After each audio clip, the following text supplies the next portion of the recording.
మన రక్షకుడైనటువంటి యేసుక్రీస్తు పరిశుద్ధ నామమున ఈ ఉదయకాల శుభములు మీకు తెలియజేస్తున్నాను. ఇదే నా దేవుని యొక్క వాక్య జ్ఞానము. యెహోవా దక్షిణ హస్తము సాహస కార్యములను చేయను. 118వ కీర్తన 16వ వచనము. అవును ప్రియులారా, మన దేవుని యొక్క హస్తము అనేకమైనటువంటి సాహస కార్యాలను చేస్తుంది. మన దేవుని యొక్క హస్తము బలమైనటువంటి హస్తము.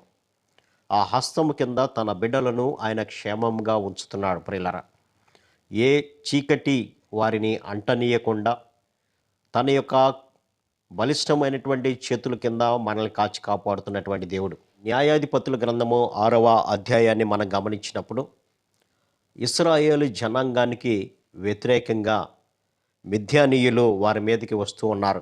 విత్తనములు వెత్తిన తరువాత మిద్యానీయులు, అమాలేకీయులు మిడతల దండంత విస్తారముగా వారి మీదకి వచ్చి వారి భూమి పంటను పాడు చేసి ఒక గొర్రెను కానీ, ఎద్దును కానీ, గాడిదిగను కానీ జీవసాధనమైంది మరేదియూ కూడా ఇశ్రాయేలీలకు ఉండనీయలేదు.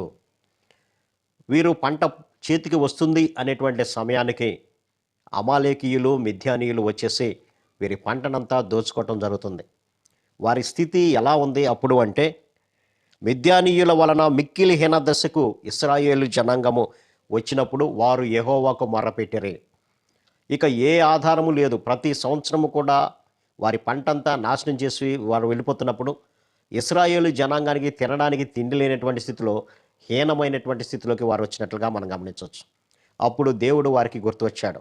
అప్పటి వరకు దేవుణ్ణి విడిచిపెట్టి వారి ఇష్టమైనటువంటి రీతిలో జీవిస్తూ ఉన్నటువంటి వారికి అప్పుడు దేవుడు గుర్తు వచ్చి దేవునికి మొర్రపెట్టినప్పుడు దేవుడు అక్కడి నుంచి గిద్యోనుని ఇశ్రాయేలు జనాంగానికి విడిపించడానికి ప్రభు ఏర్పాటు చేసుకున్నారు.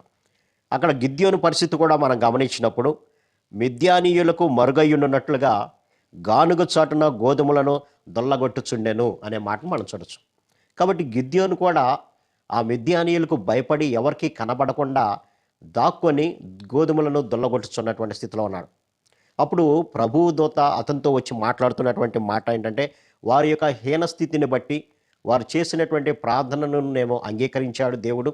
వారికి విడుదల దయచేయడానికి నిన్ను ప్రభు ఏర్పాటు చేసుకున్నాడు అన్నప్పుడు అక్కడ అంటున్నటువంటి మాట, నా కుటుంబము ఏ పాటిది, నేను వారిని ఎలాగా విడుదల దయచేయను అన్నప్పుడు, నేను నీకు తోడయ్యుందును గనక ఒకే మనిషిని హతము చేసినట్లు మిద్యానీయులను నీవు హతము చేస్తావు, నేను నీకు తోడుగా ఉంటాను, బయలుదేరు అన్నప్పుడు 300 మందితో, ఎక్కువ మంది సైన్యము కూడా కాకుండా 300 మందితో ఈ యొక్క గిద్యోను విస్తారమైనటువంటి సమూహము కలిగినటువంటి లెక్కకు మిడతల వలె ఆ మైదానం అంతా ఉన్నటువంటి వారిని ఓడించినట్లుగా మనం గమనించుకున్నాడు. కాబట్టి దేవుని యొక్క హస్తము మనకి తోడుగా ఉన్నప్పుడు అనేకమైనటువంటి అద్భుత ఆశ్చర్య కార్యాలను మనం చూడగలుగుతూ ఉంటాం.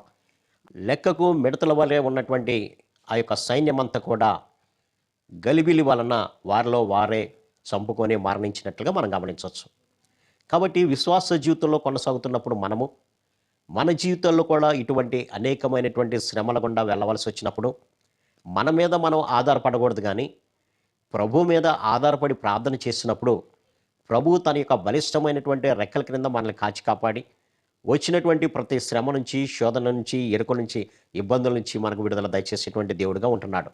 కాబట్టి ప్రభు మీద ఆధారపడడం అనేది మనం నేర్చుకోవాలి. అందుకని ఇక్కడ భక్తుడు అంటున్నటువంటి మాట, యెహోవా దక్షిణ హస్తము సాహస కార్యాలు చేయను. ఆనాడు ఇశ్రాయేలు జనాంగం అంతా కూడా వారిని ఏ విధంగా మనము ఓడగొట్టాలి అని తెలియక హీనస్థితికి వచ్చారు. కానీ ఎప్పుడైతే దేవునికి మొర్రపెట్టారో ప్రతి విధమైనటువంటి కట్టల నుంచి ప్రభు వారికి విడుదల దయచేసినట్లుగా మనం గమనించవచ్చు. కాబట్టి మనం కూడా ప్రభు మీద ఆధారపడదాం. ఆయన చేసేటువంటి సాహస కార్యాలను మన జీవితంలో కూడా అనుభవిద్దాం. అట్టి కృప పరిశుద్ధాత్మ దేవుడు మనందరికి దయచేయను గాక. ఆమేన్. ప్రార్థన. సర్వశక్తుడా, ప్రేమగల మా తండ్రి, మీ హస్తము సాహస కార్యాలు చేస్తుందన్నావు నాయన. అవును ప్రభువా, నాయన సర్వమును నోటి మాట చేత సృజించిన నీకు అసాధ్యమైనది ఏది లేదు నాయన.